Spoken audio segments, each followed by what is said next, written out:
iedomājamies, ka tomēr varētu tāda piena diena arī būt, ja visiem ir profesijām dienas. Galvenais piena rūpniekiem un kopā ar piena ražotājiem, pārstrādātājiem būtu tāda diena. Ja mēs ik viens zinām, kā ar pienu sākas dzīvība.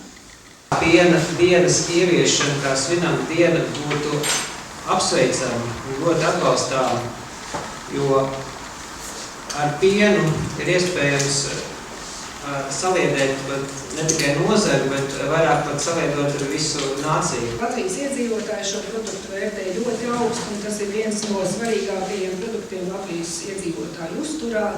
Lūkojot Eiropas statistikā, katrs Latvijas iedzīvotājs vidēji gadā patērē vai izdzer 85 kg piena, kas ir par 13 kg vairāk nekā vidējais Eiropas iedzīvotājs.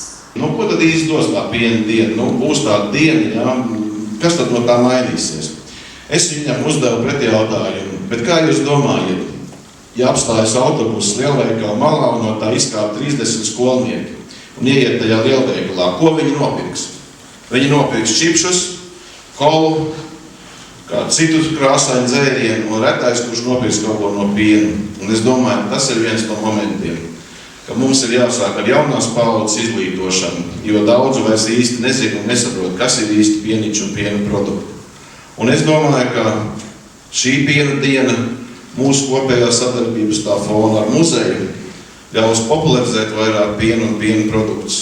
Tā kā visiem novēlu, dzersim vairāk, lietosim Latvijas piena produktus, jo tie ir veselīgi.